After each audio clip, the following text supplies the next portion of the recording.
Di continuo. Quanto tempo state insieme? Da 19 anni.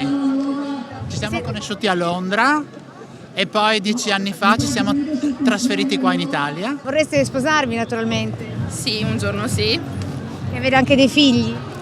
Io no, lei sì. Beh sì. E adesso i tuoi figli quando si rivolgono a te come ti chiamano? Papi. Italia, svegliati!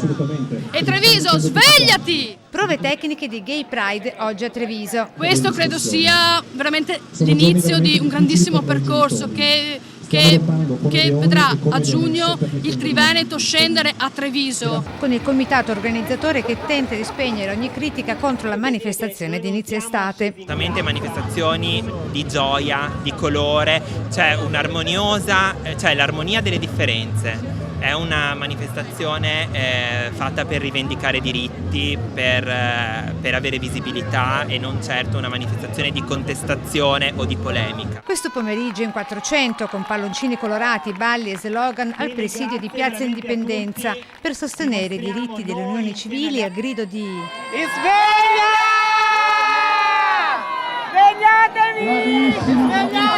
Beatrice vive a Treviso da anni ma sta pensando di trasferirsi all'estero, Stati Uniti e Australia, per mettere su famiglia, dice. Qui al momento non vedo nessuna prospettiva per quello che voglio essere nella vita. Giovanni, che da 8 anni ha una relazione con il compagno, non vuole sposarsi ma sostiene il diritto di poterlo fare. Non si dovrebbe lottare per i diritti di tutti, dovrebbe essere una cosa pacifica, senza discussioni. Invece siamo qua in ritardo rispetto a tutti i paesi europei, ancora a chiedere una legge che dia il minimo sindacale. Settimana prossima discussione in Senato del decreto della senatrice PD Monica Cirinnà, in visita nella Marca entro metà febbraio. È il momento che si voti finalmente questo decreto legge Cirinnà, perché non se ne può più. Il pensiero della CGIL Veneto sul Family Day del 30 gennaio. Tutto sommato ha ragione di esistere nel momento stesso in cui la famiglia, di cui tanto si riempiono le bocche, di fatto in questi anni non è stata considerata come il centro